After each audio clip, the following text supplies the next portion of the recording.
Good evening. Yes, I'm going to show you a lot of graphs about internet voters in Estonia. I mean, some of you have already seen what the numbers are already at least a half an hour ago, around 290,000 people. So no doubt another record, at least in nominal numbers for using internet voting. Whether it's going to be also a new record in terms of the overall share of internet voting, that we will know tomorrow evening when the paper votes are in as well, but very likely. All right, this picture you already saw. Arne showed you that there's a slightly different format, how the growth has happened. We on average have had around 4 percentage points of growth every election in terms of internet voter users. There seem to be at least, let's say, this graph unfortunately will be updated, well, basically will be wrong by the end of this evening. There most likely won't be a plateau around 50, so this time it's going to be probably around above 50%. But what you see there, maybe not so clear at the moment if you would put the trend line there, that the growth is actually still a bit sort of slowing. So it seems to be some sort of saturation level will be reached, and probably not going to see 100% internet voters anytime soon. But what does it actually mean if you have these types of user numbers? I mean, this is a graph I've been showing over the years. Very famous diffusion of technology graph by Roger Everett that basically discusses or demonstrates that all different types of technology usually tends to sort of diffuse according to this logistic curve, essentially, that you have a slow growth in the beginning, then a more rapid growth, and once the saturation level is reached, the growth slows down. So the question is whether the empirical picture shows us whether we are on this trajectory A, meaning essentially close to a full diffusion, absolutely everyone is using it, or we are more on this trajectory B still, meaning that even though the numbers have grown, it's still a distinct subpopulation who's using that. And then when I show this picture, I mean, I usually get comments like, okay, 50%, close to 50% usage, and you're asking whether it has truly diffused. That's only a question a social scientist can ask. But it's not so simple, because actually, if you go a bit back in time, we did see very distinct profiles. Now it's a bit different. So let's take a look. First of all, if you start to look at who are those voters who come to the internet voting every election for the first time, so it's always growing, so some types of voters are there for the first time in their life using this particular voting channel, then this group used to be very distinct in the beginning. What you see here are the age profiles, of essentially the age difference between first-time internet voters over the year and paper voters. At what age groups was it more likely to vote via the internet? Who were the first-time voters? And you see that it had a very particular specific inverted U shape, meaning not the youngest one, not the oldest ones, obviously, but somewhere around mid-aged people were the most likely ones who switched to internet voting for the first time. But this pattern started to gradually disappear. Actually, not gradually, pretty fast. Already after the first 3 internet voting-enabled elections, you start to see that this inverted U shape starts to flatten. And now I didn't update those. The latest one is from 2017. I didn't do that because it's a very boring flat graph. So in terms of age, we actually cannot tell those people apart anymore, meaning that the ones that nowadays come to internet voting for the first time in their life tend to come from all kinds of age groups, so there is no difference anymore. And this appears or holds for various other socio-demographic variables as well. It used to be that internet voting was for young males, no, not young males, mid-aged males with higher income, higher education, living in cities, and Estonian speaking as well. This has changed, meaning we cannot tell these first new internet voters apart anymore according to these social demographics. There are some differences, I'll talk about that a bit later, but in terms of converting to this, diffusion truly has happened. We cannot tell the users apart anymore from non-users if you simply look at the profile picture. But If you look at the overall age distribution, then there are still slight differences again that have slowly over time disappeared. What you see here are the age distributions for the paper voters and internet voters over time, and two things stand out. First, what you see is that the overall age differences have become smaller for these two groups. So the paper voters used to be on average a bit older. Now we see slowly this light blue box plots, and the medium age, which is the stripe in the middle of the box. For these two types of box plots, they are now closer together, meaning that the median age of these two groups is now quite similar. And another thing that stands out, if you look at the light blue box plots, is actually that the age distribution has become wider, meaning that not only have internet voters over time become older, they are also from all kinds of age groups. So all in all, I mean, pretty conclusive evidence that this, at least according to social demographics, indeed has spread into all population segments. So we nowadays cannot really differentiate paper and internet voters very well anymore. But initially, it was a quite sort of distinct user group. It has also spread geographically quite evenly. This is according to Estonian counties with a couple of peculiarities. Used to be and still is a bit higher in counties with a larger population, specifically the Harju county, which is the county around the capital, Tallinn, largest county in terms of population. This is the one on this heat map at the bottom here. You see that even though it's nowadays in the latest, in the 12th election, and we're going to get a new data point by tomorrow evening, but it's relatively even spread of this red color, but Harju County stands out. And a couple of other more populous counties as well, like Tartu city, which is the second city, and the county around the second city as well. And another group which seem to be the islands, essentially regions where we have a bit more seasonal living patterns, meaning people in the winter live, for example, in Tallinn and had the summer cottages on Hiiumaa Island. And we see the same thing seems to drive internet voting over there as well, meaning that probably those people actually registered as voters there, live during the winter somewhere else, and then as a result more likely to vote via the internet, because they should actually otherwise go back to the island to vote physically there. So slight differences geographically still, but overall very even spread as well. So it's not a thing of the capital itself. And what's also interesting is the growth patterns, also very similar across the counties, with a couple of differences.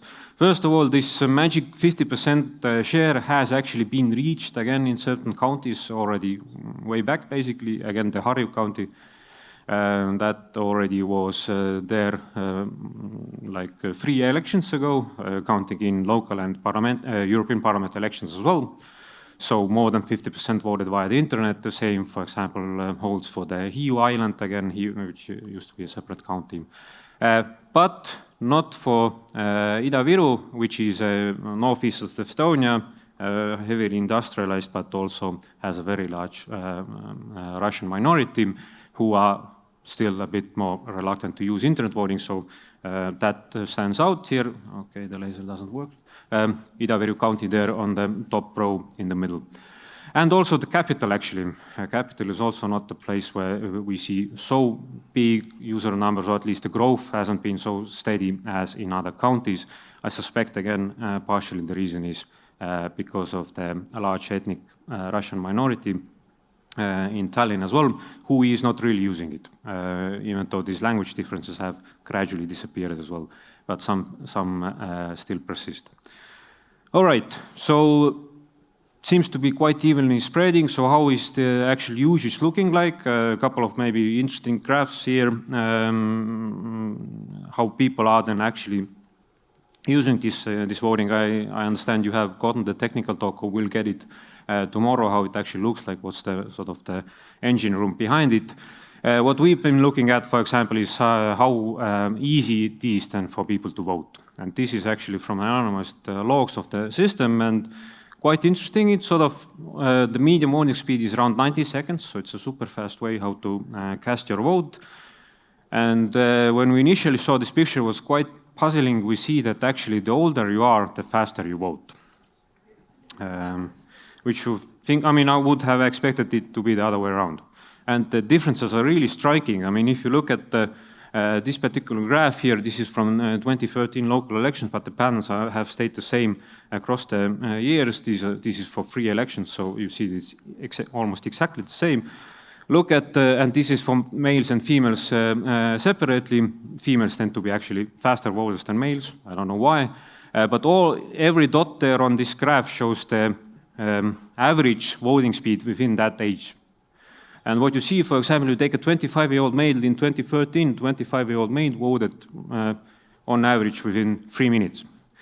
A 75-year-old male voted on average within 2 minutes. So already a minute difference for a process that is already very fast. Almost a minute faster than a 25-year-old. Which is a bit odd, but when you look at it, actually it's a steady increase in voting speeds as the voter gets older, or the older the voter is. So there must be actually some sort of systematic mechanism behind it. It cannot simply be, which is sometimes speculated, that really the really old voters are being somehow helped by someone. It cannot be, because you see that the 35-year-old votes faster than a 25-year-old, 45-year-old votes faster than a 35-year-old, etc. So it's a constant increase in voting speed. We don't really know what's behind it. I suspect there's essentially 2 reasons. The older voters, we know from the literature and from studies from other countries, obviously tend to be more clear in their political support, so they know who to vote for. Maybe they have always voted the same party, or maybe even for the same candidate, so they simply go there with the single purpose to cast a vote for this candidate, so that's the reason why they do it much faster.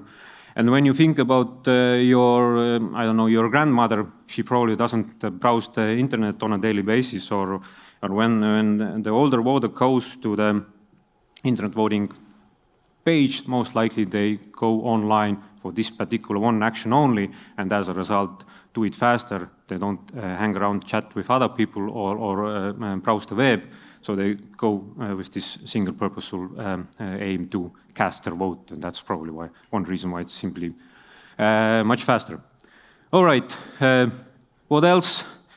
We actually don't see an effect on turnout. Arne already showed the same picture. If you look at where internet voting was introduced, all elections after that happened with internet voting, you see that there essentially are no differences. The growth in national election turnout started way before internet voting was introduced. On growth, if you can call it growth, a very slight growth. And maybe only for local elections there seems to be something, but more closer studies actually show that optimistically maybe a couple of percentage points increase in turnout, but depending on the method, those effects actually tend to disappear. So essentially no effect on turnout. So the only explanation with how you square 50% of usage with 0 effect on turnout is that actually these are previous paper voters. People who have always voted have now simply switched their voting channel. And this has been non-random. Initially, we show very particular profiles there, and now we simply also see this is partially still non-random switching going on. So essentially no effect on turnout, no increase, but what might be, or what seems to be there, is maybe it actually has stabilized turnout, because we see that, and that has very strong, clear differences. Internet voters are more likely to keep on voting compared to paper voters. I think the difference was around 10 percentage points, more likely to keep on voting. So it seems to be sticky. Once you do it, you start to you will do it very likely in the next elections as well. And as a result, maybe if it hasn't increased turnout, at least it hasn't allowed it to decrease. So there seems to be something going on. Now, I have 5 minutes left, and I think that is a topic that is on everyone's mind when we talk about elections and technology trust. As I told you, socio-demographic differences have disappeared. What was also initially a very big, important factor in usage was trust.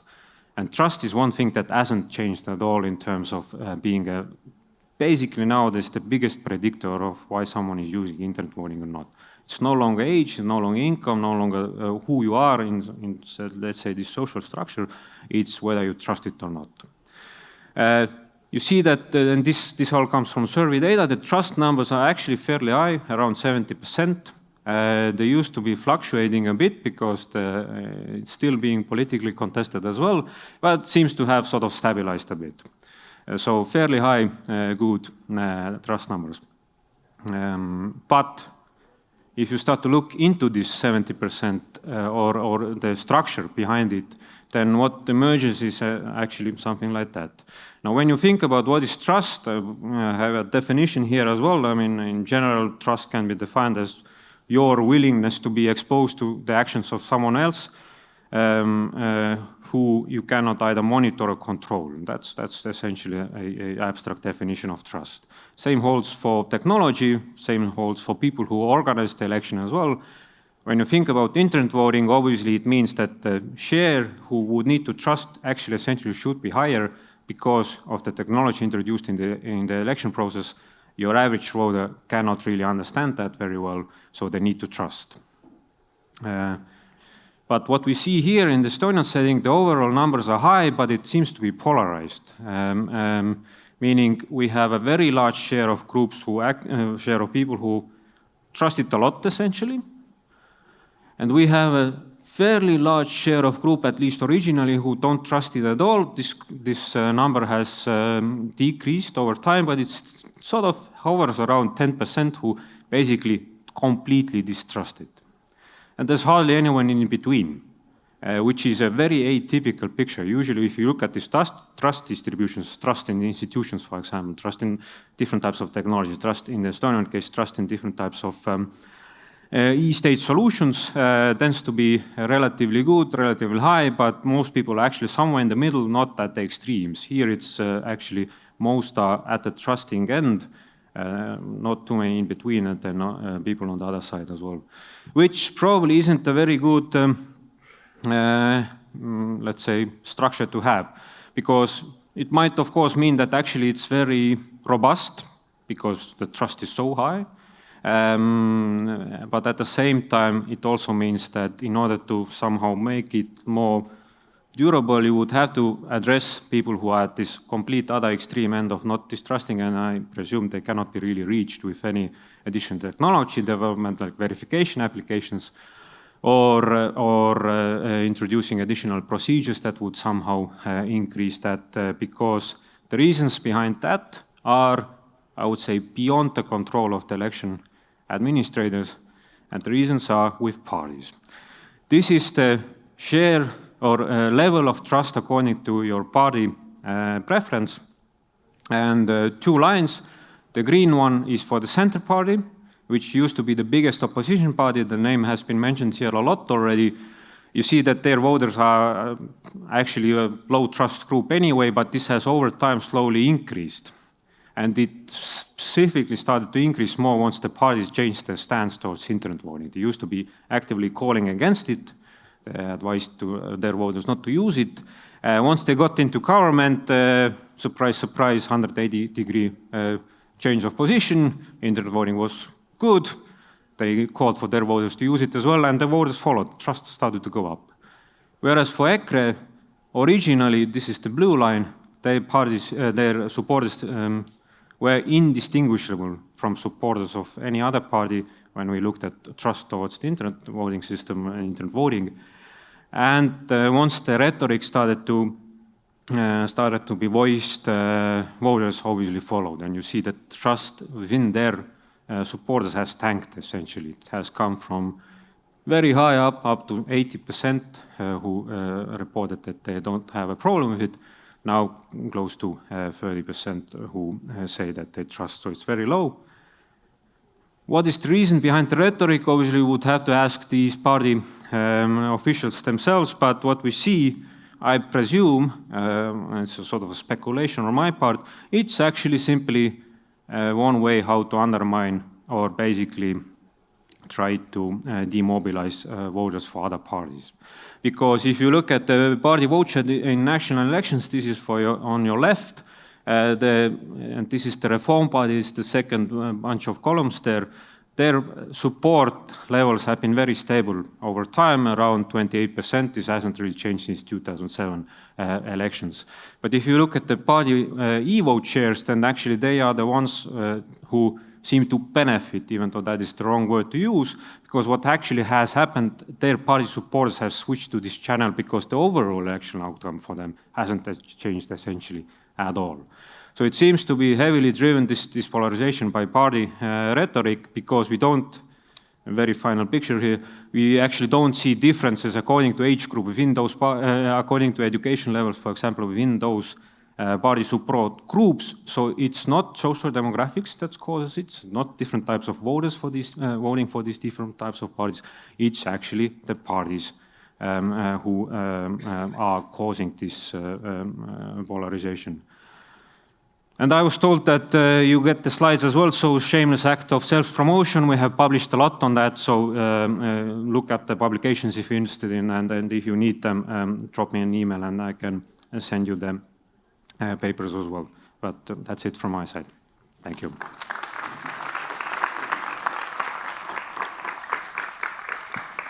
So thank you. Questions?